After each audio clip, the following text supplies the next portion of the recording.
Hello and welcome to our channel. हालांकि मुझे welcome तो नहीं कहना चाहिए, लेकिन फिर भी एक आदत पड़ी हुई है आप लोगों को बोलने की कि hello and welcome to our channel. आज मैं आप लोगों के लिए सामने ना तो कोई क्लास लेके आई हूँ, ना पीवाईक्यू शेयर करने आई हूँ, मैं कुछ भी नहीं करने आई हूँ। आज आप लोगों के सामने कुछ नहीं पढ़ाई करने आई हूँ, ना कराने आई हूँ। आज मैं आप लोगों से वो बात कहने आई हूँ जो मुखर्जी नगर, राजेंद्र नगर में पढ़ रहा हर एक स्टूडेंट, हर एक एक्स स्टूडेंट कहना चाहता है। जैसा कि आप मेरे पीछे देख रहे हैं, ये वो मोह माया है जिसमें फंसकर बहुत सारे बच्चे देश दुनिया के आते हैं। कई दूर दूर से बच्चे आते हैं यहाँ पर अपना भविष्य को संवारने के लिए। कोचिंग सेंटर पे इतना ज्यादा पैसा बर्बाद करते हैं, इतना ज्यादा पैसा लगाते हैं, लाखों 2 लाख रुपए लगाते हैं केवल और केवल इन कोचिंग सेंटर में पढ़ने के लिए, सिर्फ इस विश्वास से कि यहाँ पर पढ़ के हम एक कुशल अधिकारी बनेंगे, कुशल देश के नागरिक बनेंगे। अब आप लोग कहेंगे मैं ये क्यों अचानक से बात करने लग गई, और कुछ लोग हो सकता है ये भी जानते हो कि मैं ये क्यों बात कर रही हूँ। असल में मैं बात इसलिए कर रही हूँ क्योंकि आज से ठीक 2 दिन पहले दिल्ली के राजेंद्र नगर में एक हादसा होता है और उस हादसे में तीन बच्चों की डेथ हो जाती है। 3 बच्चे बारिश के पानी में डूबकर मर जाते हैं। ये कोई ऐसी वैसी कोचिंग नहीं थी, ये नहीं है कि गली मोहल्ले में जो कोचिंग चल रही थी उसमें बच्चे पढ़ रहे थे तो मर गए। ये बहुत ही प्रतिष्ठित कोचिंग है, बहुत ही ज्यादा कह सकते हैं कि बहुत ज्यादा नामी गिरामी कोचिंग है। उस कोचिंग के अंदर उसकी बेसमेंट में लाइब्रेरी चल रही थी, उस लाइब्रेरी में बच्चे पढ़ाई कर रहे थे, तभी अचानक से दिल्ली में बारिश हो जाती है, सड़कें ओवरफ्लो हो जाती हैं और वो पानी जाके बेसमेंट में गिरने लगता है। जब पानी बेसमेंट में जाता है, पानी नीचे आने लगता है, बच्चों को ये चीज दिख रही होती है। धीरे धीरे करके वो लोग निकलना शुरू करते हैं। बायोमेट्रिक गेट लगा होता है। जो जो बच्चे निकल जाते हैं उनकी अलग बात होती है, लेकिन जो बच्चे फंस जाते हैं बायोमेट्रिक का कनेक्शन कट जाने की वजह से गेट बंद हो जाता है और वो बच्चे वहां से नहीं निकल पाते हैं। बहुत ज्यादा कवायद होती है, बहुत ज्यादा मेहनत करनी होती है, तब जाके हम धीरे धीरे करके उन कुछ बच्चों को निकालना शुरू करते हैं, पानी को निकालना शुरू करते हैं, और अंततः हम ये पाते हैं कि ऑफिशियली 3 बच्चों की डेथ हो चुकी है। यानी कि 3 बच्चे तो ऑफिशियली हो चुका है कि भाई ये नहीं रहे हैं। ये वो बच्चे हैं जो दिल्ली आए थे अपना सपना लेकर कि हम एक दिन आईएएस बनेंगे, आईपीएस बनेंगे, पीसीएस बनेंगे, एसएससी में एक अच्छी पोस्ट प्राप्त करेंगे। वो बच्चे खत्म हो जाते हैं। ये देखिए, यही वो राव कोचिंग है, राव आईएएस स्टडी सेंटर, जिसके सामने आप देख रहे हैं इतनी बड़ी सी बिल्डिंग है और भाई साहब इतनी सारी पुलिस फोर्स लगाई हुई है। ऐसा लग रहा है जैसे कि राष्ट्रपति भवन या पीएम या संसद भवन में कुछ हमला वगैरह होने जा रहा है और उसकी सुरक्षा के लिए इतनी सारी पोस्ट लगा दी गई है, इतनी सारी क्या कहते हैं फोर्स को यहाँ पे खड़ा कर दिया गया है। ठीक है, आगे देखते हैं। तो ये देखिए, ओल्ड राजेंद्र नगर, ये कोई वैसी खबर नहीं है, एएनआई ने इसे कवर किया है। Old Rajendra Nagar incident MCD seal basement, basement को अब उसको सील कर दिया गया है। ठीक है, 1 घंटे पहले की खबर है, हाईकोर्ट ने इस बारे में बात करी है। ठीक है, इसके बाद ये देखिए एएनआई धीरे धीरे करके इस पे खबर लेता हुआ आ रहा है। ये वो 3 बच्चे हैं जिनकी डेथ हुई है, 3 हमारे साथी जिन्होंने अपनी जान से हाथ गंवाया है, सिर्फ इसी उम्मीद में कि भाई हम यहाँ पढ़ेंगे और एक दिन आईएएस बनेंगे। आप इनका नाम देख रहे हैं, श्रेया यादव नाम है इनका। सुबह से एक पोस्ट इनकी बहुत वायरल हो रही थी जिसमें इनके भाई ने कहा था कि श्रेया हमसे कह के गई थी कि हम आईएएस बनकर ही वापस लौटेंगे। अब हम उनकी डेथ बॉडी का इंतजार कर रहे हैं। ये श्रेया के बड़े भाई का कहना था।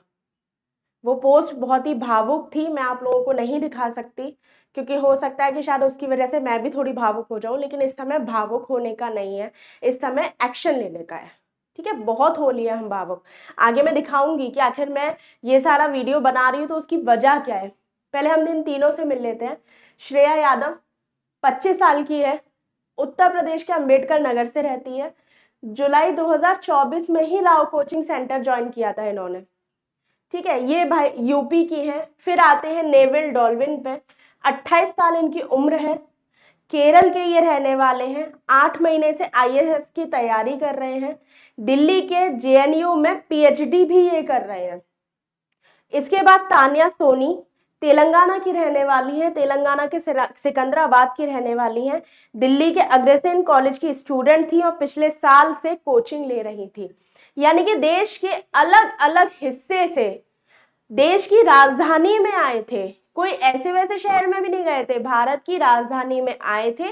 और राजधानी में एक प्राकृतिक आपदा या लोगों की लापरवाही या लोगों के भ्रष्टाचार या लोगों के लालच ने इन तीनों की जान ले ली। अभी तो ये ऑफिशियल है। जो लोग घायल हुए होंगे या जो अस्पताल में भर्ती हैं, हमें उनके बारे में कोई जानकारी नहीं है। ठीक है, ये देखिए। इसके बाद पुलिस ने क्या किया है कि दिल्ली के पुलिस सेंटर ने मालिक और कोऑर्डिनेटर को खिलाफ मामला दर्ज किया है और वो उसके तहत 14 दिन की हिरासत में जा चुके हैं। ये पीछे आप मेरे एक खबर देख रहे हैं, ये किशोर सिंह कुशवाहा है। इन्होंने सीधे सीधे राव आईएएस द्वारा बेसमेंट में परमिशन ना होते हुए भी बिना ओसी के क्लासरूम संचालित कर रहे लोकेशन के हिसाब से इन्होंने बड़ी दुर्घटना होने का अंदेशा जताते हुए ये कंप्लेंट फाइल की थी। और ये कंप्लेंट फाइल की थी 18 तारीख को, आप इसको देख सकते हैं। ठीक है, 18 तारीख को ये कंप्लेंट फाइल की थी और ये हादसा हुआ है आपके 27 तारीख को। ठीक है, तो ये इस चीज की कंप्लेंट की जा चुकी है। कौन वो अधिकारी है जिसने इस कंप्लेंट को नजरअंदाज किया? क्या राव आईएएस के आमने सामने कोई ट्रैफिक पुलिस नहीं थी? क्या राव आईएएस के आमने सामने कोई पुलिस चौकी नहीं थी? किसी को दिखाई नहीं दे रहा था कि ये कहाँ चल रही है? आपको मैं कुछ दिखाना चाहूंगी।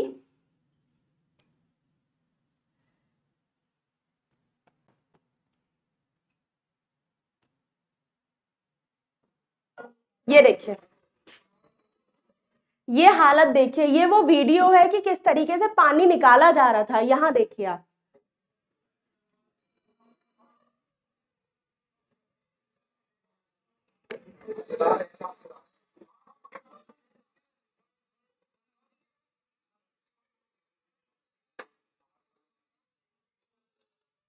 इसके अलावा एक चीज और मैं आप लोगों को दिखाना चाहूंगी इस वीडियो के अलावा। ये देखिए, ये वीडियो रॉ आईएएस की क्लास का ही है, जिस क्लासरूम के या जिस कोचिंग सेंटर में यह घटना हुई है, यह हादसा हुआ है, या ये कह लीजिए किसी की सोची समझी साजिश थी या किसी की लापरवाही थी। उसी कोचिंग की एक क्लास चल रही थी, ऑनलाइन क्लास चल रही थी। सीधे आप देख सकते हैं Rao IAS study circle since 1953 से ये कोचिंग चली आ रही है। लेकिन इसको नॉर्म्स नहीं पता है, इसको नहीं पता है नियम कानून क्या है। 1953 से ये कोचिंग चला रही है, दुनिया भर की सरकारें आई हैं गई हैं, सेंटर में भी स्टेट में भी, लेकिन किसी को नियम कानून कुछ नहीं पता थे। ठीक है, 27 जुलाई 2024 की ये घटना है। 27 जुलाई 2024 की ही ये क्लास है। अब आप जरा इसको सुन लीजिएगा। ठीक है, just minute.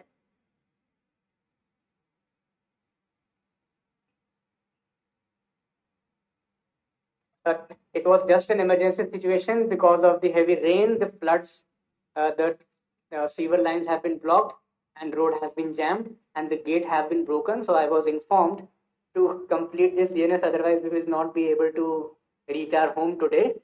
So what to do? Okay, we'll carry with this lecture. Let's see what happens. So president has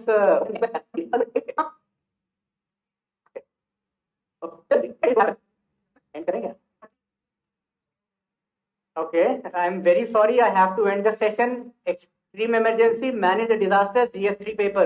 Thank you everyone. All the very best. तो देखा आप लोगों ने, 27 तारीख को जिस समय ये घटना हुई है, जिस समय ये हादसा हुआ था, उस समय भाई साहब की लाइव क्लास चल रही थी। एक सहयोगी मित्र है, उनके द्वारा मुझे ये वीडियो प्राप्त हुआ है। ठीक है, आधिकारिक मैं भले ही इसकी पुष्टि नहीं दे सकती, लेकिन आप भी ये देख के बता सकते हैं कि ये आधिकारिक है या नहीं है। क्योंकि बहुत सारे बुद्धिजीवी आ जाएंगे कि भैया ये तो बेकार चीज है, आजकल तो डीप फेक सारी चीजें हो रही है, कुछ भी हो जाता है, कैसे भी हो जाता है, ये भी झूठा होगा। अगर झूठा मान रहे हैं तो झूठा सही, लेकिन ये सच है। ठीक है, इसका प्रूफ मेरे पास नहीं है, ना मैं दे सकती हूँ ना मैं दूंगी। दूसरी चीज, यहां देखिए आप, ये वो बच्चे हैं जो प्रोटेस्ट कर रहे हैं इस हादसे के खिलाफ, जस्टिस मांग रहे हैं, चिल्ला चिल्ला के मांग रहे हैं, हर बार मांगते हैं, लेकिन कोई सुनवाई नहीं होती है। क्यों नहीं होती है? क्योंकि सच बात यह है कि स्टूडेंट का कोई है ही नहीं, कोई नहीं है स्टूडेंट का। स्टूडेंट आ रहा है यहाँ पे, ठीक है, सबके हिसाब से एक कस्टमर आ रहा है, स्टूडेंट नहीं आ रहा है, कस्टमर आ रहा है। क्यों मैं कह रही हूँ वो भी आप जानेंगे, थोड़ा सा इंतजार करिए, वो भी मैं आपको बताती हूँ कि मैं आखिर ये बात क्यों बोल रही हूँ। ठीक है, यहाँ पे आपने देखा, अब जरा ये देख लीजिए, जो उसमें बोला गया था कि 3 जो सील कर दिया गया है उसको बताया गया था, तो वो भी आप देख लीजिए। ये जो सील हुआ है भाई, ऑफिस वगैरह सबको सील कर दिया गया है। जस्टिस की मांग हो रही है, राजेंद्र नगर में 3 स्टूडेंट के जाने के बाद लोग जस्टिस मांग रहे हैं, ये सब आप देख लीजिए। ठीक है, एक तस्वीर और आप मेरे पीछे देख सकते हैं, ये तस्वीर अभी की नहीं है, ये तस्वीर है लगभग आपके, आप कह सकते हैं इसको 16 जून के आसपास की, 2023 की, 1-1.5 साल पहले की बात है। संस्कृति आईएएस करके एक कोचिंग है, मुखर्जी नगर में चलती है, उसकी क्लास में आग लग चुकी थी, और आग के बाद बच्चे इस तरीके से कूद रहे थे, क्योंकि वन वे रास्ता था, रास्ते में मीटर की वजह से आग लग चुकी थी, मीटर सबके पास पास लगे हुए हैं, आग लग गई थी, निकलने का रास्ता नहीं था। बच्चों ने जान बचाने के लिए, ये देखिए आप किस तरीके से ये कूद रहे थे। हिंदुस्तान टाइम की खबर है ये, इसको तो आधिकारिक मानेंगे ना आप। हिंदुस्तान टाइम की खबर है कि 61 स्टूडेंट इंजर्ड हुए हैं इस चीज में। 12 बजे दोपहर में आग लगी थी मुखर्जी नगर, ठीक है, थर्सडे का दिन था, तो वो आप देख सकते हैं। तो ये कोई पहली घटना नहीं है। इसके बाद एक घटना मैं और आपको बताती हूँ, और वो है ये, 27 तारीख को पानी भरने से, पानी की वजह से 3 बच्चों की डेथ हुई है, और उससे ठीक 6 दिन पहले, 5 दिन पहले, आप खबर देख सकते हैं, 3 दिन पहले 23 जुलाई की खबर है, करंट लगने से दिल्ली में यूपीएससी कर रहे एक छात्र की मौत हो जाती है। आप जानते हैं कि दिल्ली में 2 हब है जो यूपीएससी की कोचिंग के बहुत बड़े हब माने जाते हैं। एक है राजेंद्र नगर, ओल्ड राजेंद्र नगर, जहां पे क्लासेस चलती हैं, और एक है आपका मुखर्जी नगर। मुखर्जी नगर की मैं आपको ये खबर बता चुकी हूँ, पिछले साल की खबर है ये। और उसके बाद ठीक 3 दिन पहले, 4 दिन पहले की ये खबर है कि यूपीएससी के एक स्टूडेंट की डेथ हो चुकी है। कहाँ हो चुकी है? वो हुई है आपके करोलबाग करके एक जगह है, करोलबाग में। असल में होता क्या है कि राजेंद्र नगर में अगर कोई बच्चा अपना रूम लेता है या कोई भी तैयारी करने के लिए रहना चाहता है, तो उस साइड क्योंकि कोचिंग ज्यादा है, माफिया इतने सारे हैं, तो भैया रूम के रेट भी आसमान छूते हैं। तो लोग ये सोचते हैं एक दो थोड़ी बहुत देर दूर कर लेते हैं, थोड़ा सा दूर रह लेंगे। तो ये बच्चा वही करोलबाग साइड में रह रहा था। पानी की स्थिति आप देख सकते हैं किस तरीके से पानी भरा हुआ था, और इसने अपनी जान बचाने के लिए गेट को पकड़ लिया था, क्योंकि पानी ज्यादा था, कुछ और इसको नहीं लग रहा था। इसने गेट पे हाथ लगाया है, और गेट में करंट लगने से इस लड़के की मौत हो जाती है। ठीक है, ये 23 जुलाई की खबर है, 4:53 की खबर है, और इस समय इसकी डेथ हो जाती है। स्वाति मालीवाल जी कहते हैं कि छात्र की मौत के लिए सरकारी तंत्र जिम्मेदार ठहराते हुए घटना की एक चौंकाने वाली तस्वीर आई है। इन्होंने अपनी राजनीति शुरू कर दी। सीधी सी बात है, राजनीति जब करनी होती है तो छात्रों को एक जरिया बना लिया जाता है, एक भैया कंधा बना लिया जाता है, और उस कंधे पर चढ़ के सब अपने वोट और अपनी राजनीति सेकने चले आते हैं। अब ना तो कोई बड़े कोचिंग का टीचर बोलेगा, ना ही वो टीचर बोलेंगे जो पॉडकास्ट में जाकर चिल्लाते हैं कि भाई हमारी कोचिंग में ये हो रहा है, हमारी कोचिंग में वो हो रहा है, क्या हो रहा है क्या नहीं हो रहा है, अब कोई मुंह नहीं खोलेगा। ठीक उसी तरीके से जिस तरीके से संस्कृति आईएएस या इस छात्र के टाइम पे किसी ने मुंह नहीं खोला था। वो तो एएनआई 3 बच्चों की ऑफिशियली डेथ हो गई थी, इसीलिए इसीलिए इतने प्रेशर के बाद उनको गिरफ्तार किया गया था, उनको हिरासत में लिया गया है, नहीं तो शायद तब भी कुछ नहीं होता। ठीक है, एक चीज मैं आपको और दिखाना चाहती हूँ, जिस हम राव आईएएस की बात कर रहे हैं, जरा उसका फीस स्ट्रक्चर देख लेते हैं। यहां देखिए, आप ऊपर देख सकते हैं राव आईएएस कोचिंग है। अगर आपके फीस स्ट्रक्चर की बात करते हैं तो जनरल स्टडीज का जो उसका पीटी मेंस का कोर्स है, उसकी ऑफलाइन की फीस है आपकी 1,75,500 रुपए। ठीक है, ऑनलाइन कोर्स की बात करेंगे तो 95,500 रुपए।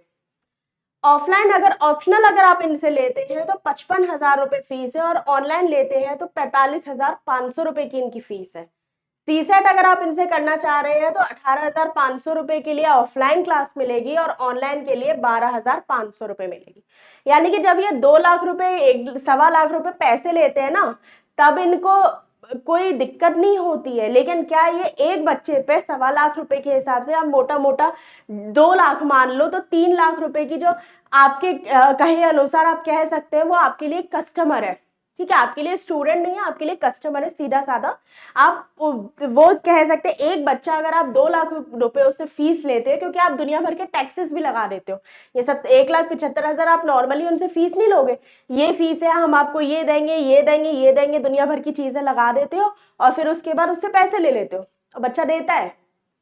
ठीक है, बच्चा देता है, बच्चे के माँ बाप कहीं से भी अरेंज करके देते हैं, लेकिन देते हैं। पहले कोचिंग वाले पैसे खाते हैं, फिर रूम लेने जाता है तो रूम के पैसे, आपका इतना किराया है, इतनी आपको सिक्योरिटी देनी पड़ेगी, इतना आपको कमीशन देना पड़ेगा। नहीं भैया, सिक्योरिटी तो इतनी ही लगेगी, नहीं भैया कमीशन तो इतना ही लगेगा, नहीं भैया, भैया भैया बहन बहन कह कह के आप उनसे पैसे ले लेते हैं। ठीक है, आप जाकर देखिए राजेंद्र नगर में, करोल बाग में जो बच्चे रहते हैं, हम जैसे जो लोग रहते हैं, उनसे जाकर पूछिए किस तरीके से रह रहे हैं। मुखर्जी नगर के कमरों में जाकर झांक कर देख लीजिए, एक एक कमरे ऐसे है कि सांस लेने की जरा सी भी जगह नहीं होती है, वेंटिलेशन नाम की कोई चीज नहीं होती है। जाके देखिए ना, नेहरू बिहार में, गांधी बिहार में, वजीराबाद में, हरदेव नगर में, हकीकत नगर में जाकर देखिए। इतनी इतनी इतनी सकरी सकरी गलियां है ना कि धूप की रोशनी तक नहीं आती है। 4-4 दिन में तो बच्चों के कपड़े सूखते हैं, तो इस चक्कर में वो कपड़े ही नहीं धोते हैं। ये हालत है। खाने की बात करेंगे तो बच्चा क्योंकि पढ़ता है, लाइब्रेरी जाता है, हर किसी को आदत नहीं होती है खाना बनाने की, तो वो बेचारा बाहर खाता है, फूड पॉइजनिंग का शिकार होता है। फिर डॉक्टर का खर्चा अलग। हर महीने अगर कमरे में कोई खराबी हो गई, मकान मालिक ब्रोकर अपने हाथ खड़े कर देते हैं, भैया हम क्या करें, आपने किया आप कराइए। मतलब 2 लाख रुपए बच्चे फीस भरे, फिर महीने का 15-16 हजार रुपए खर्च करें, खाने पीने का खर्च करें, बीमार हो उसका करें, सब कुछ करें, घर वालों को जवाब दें, और उसके बाद जो रही कहीं कसर हो जाती है वो इन जैसे लापरवाह लोगों की वजह से बच्चे अपनी जान खो देते हैं।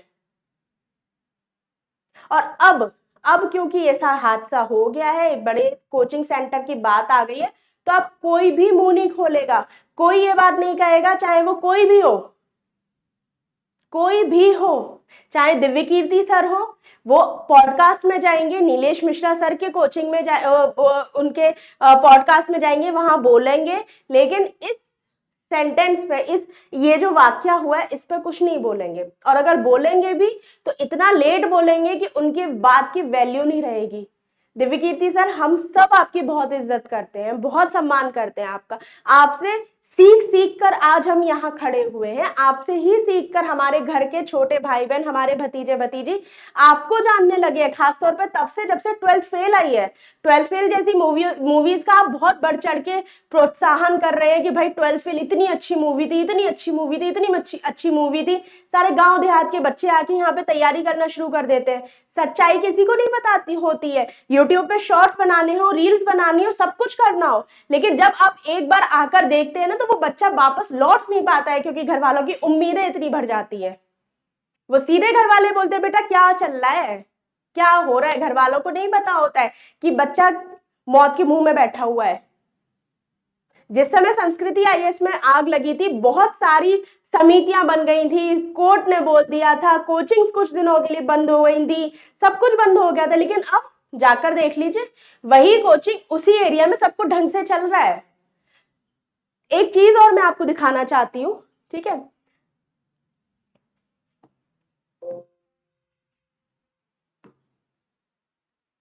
ये देखिए, मैं इसकी आधिकारिक पुष्टि नहीं कर रही हूँ, सीधी सी बात है, लेकिन ये उन कोचिंग सेंटर्स की खबर है, उन कोचिंग सेंटर्स की जो न्यूज है जिनके इलीगल क्लासेस चल रही हैं, इलीगल चीजें चल रही हैं, जिसमें सबसे पहला नाम आता है केडी कैंपस का, जिनकी क्लासरूम मुखर्जी नगर में है। ठीक है, इसके बाद अगर हम आगे चलते हैं तो केडी कैंपस की यहाँ पे क्लासेस देख लीजिए, जीएस वर्ल्ड की क्लासेस देख लीजिए। ठीक है, इसके बाद श्रीराम आईएएस की क्लासेस देख लीजिए, दृष्टि जुडिशरी क्लासेस जो मुखर्जी नगर में है उनकी देख लीजिए। ये वो पूरी लिस्ट है जिनका इलीगल चल रहा है दिल्ली में। ये मेरे पास आधिकारिक खबर नहीं है, ठीक है, तो मैं इसीलिए इसकी पूरी तरीके से पुष्टि नहीं कर सकती हूँ, लेकिन मैं जानना चाहूंगी कि अगर ये बात सच है तो इसकी जांच होनी चाहिए। बताओ कि कौन से नॉर्म्स फॉलो करके आपने इसे इलीगल और लीगल प्रूफ किया है। आपकी जो कोचिंग चल रही है वो किस तरीके से चल रही है, बताइए ना हमें, हमें बताइए भाई। कब तक हम अपनी जिंदगी कुर्बान करते रहेंगे? आप अग्निवीर योजना के लिए, इस योजना के लिए, उस योजना के लिए बहुत लगे रहते हैं कि भाई हमें शहीद का दर्जा नहीं मिल रहा है। ये जो बच्चे मर रहे हैं ये किसके लिए मर रहे हैं? आगे चल के ये आप ही के प्रशासनिक व्यवस्था में आएंगे, आप ही के लिए नियम कानून बनाएंगे। जब इलेक्शन थे, आम चुनाव चल रहे थे, तो सब लोग आ रहे थे रास्ते पे, कोई भी नेता हो, कोई भी अधिकारी हो, सब आ रहे थे कि भैया हमें वोट दो, हमें वोट दो, हम जीत गए। इंडिया अलायंस अलग खुश है कि वो जीत गई, बीजेपी अलग खुश है कि वो जीत गई, बीजेपी की सरकार बन गई, सब हो गया। दिल्ली में एमसीडी आप आम आदमी पार्टी के पास है। सुनीता जी का अभी कोई बयान आया था, सब खेद व्यक्त कर रहे हैं, एक दूसरे के ऊपर छीछा लेदन कर रहे हैं, एक दूसरे को ब्लेम दे रहे हैं, लेकिन जब बात आती है करने की तो करता कोई नहीं है। क्यों नहीं करता? क्योंकि आज की बात नहीं, 1993 से कोचिंग, 53 से 1953 से कोचिंग चल रही है। मैं आपको दिखा देती हूँ, ठीक है।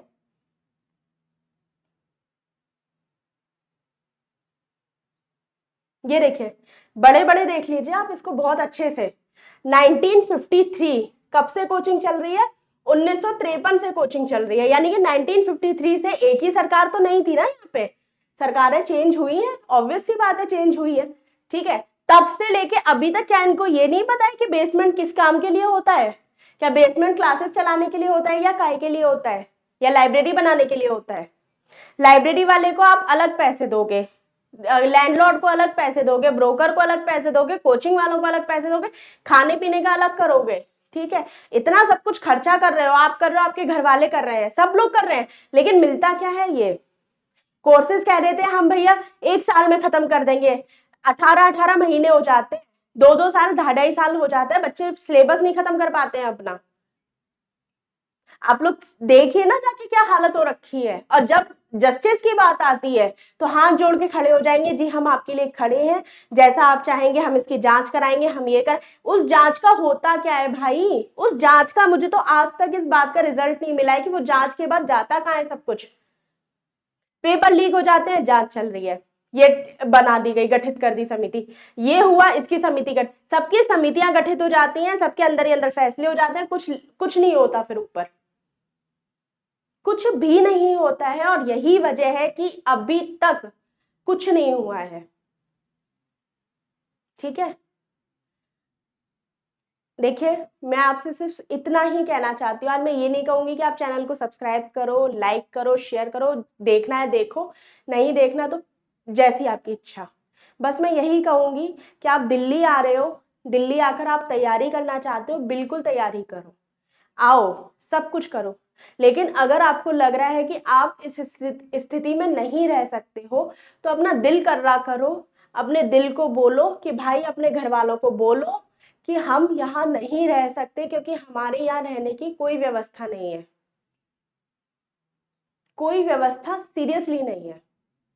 राजेंद्र नगर, जो कि इंग्लिश मीडियम का हब माना जाता है, क्रीमी बच्चा वहां आता है और क्रीमी बच्चा वहां से निकलता है, आईएएस बनता है, आईपीएस बनता है, पीसीएस बनता है। मुखर्जी नगर में आता है बच्चा, क्रीमी बच्चा आता है, हिंदी मीडियम का बच्चा आता है, वो निकलता है।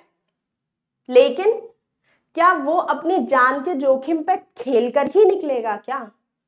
ये जितना सोशल मीडिया में हवा हवा बना दी जाती है ना कि भाई दिल्ली से कोचिंग पढ़ लिया, एक बार अगर यहाँ से पढ़ लिए तो भाई आपकी किस्मत निकल जाएगी, ये हो जाएगा, वो। आप अगर देख सकते हैं, आप शॉर्ट्स देखते होंगे, रील्स देखते होंगे दुनिया भर की, अगर आप यूपीएससी की रील डालेंगे ना, इतनी मोटिवेशन, इतनी मोटिवेशन, जितना डिप्रेशन नहीं है इस दुनिया में उससे ज्यादा मोटिवेशन है, ठीक है। और उसी मोटिवेशन का आप इमोशनली बच्चों को या घर वालों को इतना ज्यादा मैनिपुलेट कर देते हो कि बच्चा किसी भी हद तक जाकर दिल्ली आता है, तैयारी करता है। दिल्ली का क्या बोलूं, आपने कुछ साल पहले सूरत का केस सुना होगा, सूरत में भी यही चीज हुई थी, आग लगने की वजह से गिरे थे बच्चे। दिल्ली में ये चीज हुई है, लेकिन सुनवाई कहीं नहीं होती। कोटा में हुआ, सुनवाई कहीं नहीं हुई, बस सिर्फ समितियां बनती हैं, जांच होती है और वो जांच खत्म हो जाती है। मैं ये नहीं कह रही हूं कि आप तैयारी मत करो, तैयारी करो, क्योंकि हमारे देश को बहुत सारे ऐसे सिविल सर्वेंट की जरूरत है जो भ्रष्टाचारी नहीं है, जो ईमानदार सिविल सर्वेंट है हमारे देश को, उसकी जरूरत है। हमारे देश को ज्ञानी लोगों की जरूरत है, हमारे देश को समझदार लोगों की जरूरत है, हमारे देश को बहुत सारे ऐसे बच्चों की जरूरत है जो हमारे देश को विकसित करें। हमें दिल्ली लंदन जैसा बनाना था। बीजेपी सरकार बोलती है हम देश में इतना विकास करेंगे, ये करेंगे, वो करेंगे, हर दूसरी गली में गलियां खुदी हुई पड़ी होती हैं। एमसीडी क्या कर रही है भगवान ही जाने। जिस एरिया में मैं रहती हूँ वहीं आकर देख लीजिए, 4 गली छोड़ देंगे तो वहीं पानी भरा मिलेगा आपको। ठीक है, राजेंद्र नगर में आके तो देखिए, आप देखिए किस तरीके की हालत हो रखी है, किस तरीके की मुखर्जी नगर में हालत हो गई है। मुखर्जी नगर में जरा सा पानी भर जाता है, घोटू घोटू तक पानी आ जाता है। चलते हैं बच्चे अपने पैंट्स ऊपर करके कि चल रहे हैं भाई। उसे हम मोटिवेशन बना देते हैं उन फोटोज को कि इस तरीके से रहकर ही बच्चा आगे चल के एक कुशल आईएएस अधिकारी बनेगा। उसको कुशल बनना है तो वो बनेगा। ठीक है, ऐसा नहीं है कि दिल्ली में ही रहकर तैयारी होती है, दिल्ली के बाहर रहकर भी तैयारी हो सकती है। घर में माहौल नहीं है, कहीं बाहर कमरा ले लो, लेकिन रहो। दिल्ली आने से पहले सोचो, देखो, तब जाकर दिल्ली आओ। ये नहीं है कि चले आए हैं दिल्ली। और प्लीज मैं पेरेंट्स से भी यही बात कहना चाहूंगी कि आप लोग अपने बच्चों को भेजते हैं, आप भेजिए, उन पे विश्वास जताइए, लेकिन उन्हें कम से कम वो माहौल दीजिए कि वो अपने दिल की बात आपसे कह पाए। ऐसा नहीं है कि बेसमेंट में पढ़ रहे बच्चों को नहीं पता था, मैंने आपको बताया था। ये देखिए, ये जो मैंने आपके लिए ये स्क्रीनशॉट लाई हूँ, इसमें राव आईएएस में चलने वाली लाइब्रेरी के बारे में ही उसने बोला है, क्लास के बारे में ही बोला है। कोई किशोर कुमार सिंह है, उन्होंने ये चीज बोली है। कब बोली है? एक्शन ली, क्या कहते हैं, 18 तारीख को, 26 जुलाई को ये बोला था, यानी कि 26 जुलाई को उनको ये रिसीव्ड हुई थी और एक्शन लिया है 18 जुलाई को। 26 जून को रिलीज हुई थी, 18 जुलाई को एक्शन लिया है। ठीक है, 1 महीने तक एक्शन भी नहीं लिया गया इन लोगों से। कौन से अधिकारी हैं भैया ये, कौन सी दुनिया में रहते हैं? पहले तो चलो इलेक्शन का था कि इलेक्शन चल रहे हैं, हम पे ध्यान नहीं दे पाए, हम ये नहीं कर पाए, वो नहीं कर पाए। अब बारिश का मौसम है, आपको नहीं पता कि सीवर भर जाते हैं? बारिश का मौसम है, आपको नहीं पता कि यहाँ पे जितने आपने नाले बना रखे हैं, नेहरू बिहार में, गांधी बिहार में, मुखर्जी नगर में, उन नालों का पानी ऊपर आ जाता है? आपको नहीं पता है क्या? लेकिन जब पानी आ जाता है तो भैया वो हरियाणा से पानी छोड़ दिया है, सर्दियां आ जाती है तो पंजाब हरियाणा के लोग पराली जला रहे हैं। मतलब हर चीज का ठीकरा आपको दूसरे राज्यों पे फोड़ना है, दूसरी सरकारों पे फोड़ना है, चाहे वो कोई भी सरकार हो, चाहे बीजेपी हो, कांग्रेस हो, आम आदमी पार्टी हो, कोई भी हो, सबको ठीकरा किसी और पे ही फोड़ना है। ठीक है, किसी को अपने जिम्मेदारी नहीं तय करनी कि भैया ये हमसे गलती हो गई है अब हम करेंगे, किसी को नहीं करनी, चाहे कोई अधिकारी हो, चाहे कोई सरकार हो, कोई नहीं कहेगा। अब ना राहुल गांधी जी जाके वहां बैठ रहे हैं बच्चों के पास, ना नरेंद्र मोदी जाके बैठ रहे हैं बच्चों के पास, अब कोई कुछ नहीं बैठ रहा है, क्योंकि भैया सब अपने बिजी हैं, अपने सेशन में बिजी हैं, अपने राहुल गांधी जी किसी को वो मशीनें बांट रहे हैं, कभी कुछ कर रहे हैं, कभी कुछ कर रहे हैं, सब कर रहे हैं। अब उनकी भारत जोड़ो यात्रा में दिल्ली आया ही नहीं है। ठीक है, सिर्फ तथा कथित इल्जाम लगाने से कुछ नहीं होता, तथा कथित ये जो ड्रामा करने से कुछ नहीं होता। स्टूडेंट्स के लिए जरूरी है बात उठाना, क्योंकि सही मायने में देखा जाए ना तो स्टूडेंट का कोई सगा नहीं है, ना टीचर सगे है ना कोई और जितने भी ये जो प्रतिष्ठित टीचर्स हैं जिनके सो कॉल्ड रील्स वायरल होते हैं, आप लोग जानते ही है मैं किन किन टीचर्स की बात कर रही हूँ। तो आप लोगों से मेरी हाथ जोड़कर विनती है भैया कि प्लीज आप नॉर्म्स फॉलो करिए, नहीं कर रहे हैं तो करवाइए, करिए प्लीज। और अधिकारियों से भी ये दरख्वास्त है कि आप यही इन्हीं मुखर्जी नगर, राजेंद्र नगर की गलियों से निकल के गए हैं, आप झेले बैठे हुए हैं कि किस तरीके से होती है यहाँ की चीजें, बच्चे किस तरीके की चीजें यहाँ पे सहन करते हैं। मकान मालिक की बदतमीजी, ब्रोकर की बदतमीजी, हर किसी की बदतमीजी सहन करके भी हम लोग यहाँ रह रहे हैं, सिर्फ इसीलिए रह रहे हैं कि साला एक दिन हमारा सिलेक्शन होगा, सिर्फ एक दिन, उस एक दिन के चक्कर में अपनी जिंदगी बर्बाद कर रहे हैं या कुर्बान कर रहे हैं, जिनमें 3 लोगों ने 4 लोगों ने कर चुके हैं। ठीक है, तो इसीलिए आज के लेक्चर में, लेक्चर कह लो, क्लास कह लो, बात कह लो, जो भी है, ये मैं यही खत्म कर रही हूँ। आपको अच्छा लगे शेयर कर देना, नहीं अच्छा लगे तो मत देखना, लेकिन प्लीज जो ये 12th फेल और ये मूवीज देख देख के आपका मोटिवेशन बढ़ता है ना कि भाई हम भी फोड़ देंगे, तोड़ देंगे, सब कर देंगे, थोड़ा सा दिमाग लगा लिया करो। हर कोई मनोज कुमार नहीं, मनोज सर नहीं होते, श्रद्धा मैम नहीं होती है हर कोई। ठीक है, तो थोड़ा सा अपनी कैपेबिलिटी पे, अपने उस पर दिमाग लगा लो। एक सरकारी नौकरी आपकी जिंदगी तय नहीं करती, आपकी सक्सेस तय नहीं करती। आप सरकारी नौकरी की तैयारी करते हैं, आप आईएएस बनने की तैयारी करते हैं, तो आप बहुत कुछ सीखते हैं। तो उस सीखने को नजरअंदाज मत करो कि आपका रिजल्ट नहीं आया है तो आपने कुछ नहीं सीखा। आपने बहुत कुछ सीखा है, मैनेज करना सीखा है, लोगों के संग रहना सीखा है, बात करना सीखा है। एक आईएएस अधिकारी, एक आईएएस की नौकरी करने वाला या एक आईएएस की नौकरी की तैयारी करने वाला बच्चा जो होता है ना, वो दुनिया में हर एक से आगे होता है। ठीक है, जब हम पूजा जी को सुनते हैं ना कि फ्रॉड, क्या कहते हैं, नकली सर्टिफिकेट लेके आईएएस बन जाती है, ये हो जाता है, पीसीएस में दुनिया भर के केस आप देख लो। तो प्लीज सब कुछ देख के सोच के कदम उठाइए, सब कुछ देख के सोच के आगे बढ़िए। और जो भी स्टूडेंट दिल्ली में रह रहे हैं या दिल्ली जैसी जगहों पर रहकर अपनी तैयारी कर रहे हैं, उनसे बस मैं यही कहना चाहूंगी कि भैया थोड़ी सी यूनिटी ले आओ अपने अंदर। अगर स्टूडेंट के साथ गलत होता है तो गलत को गलत कहना सीखो। हम पढ़ते हैं, हमारे इतिहास को अगर उठाकर देख लो तो गलत को गलत ना कहने की वजह से ही आज हम लोगों ने बहुत कुछ सहा है। ठीक है, तो प्लीज अब उस जगह से निकल आओ, जो गलत हो रहा है उसको गलत कहो प्लीज। चलिए, यही आपसे विदा लेती हूँ, बाकी ठीक है।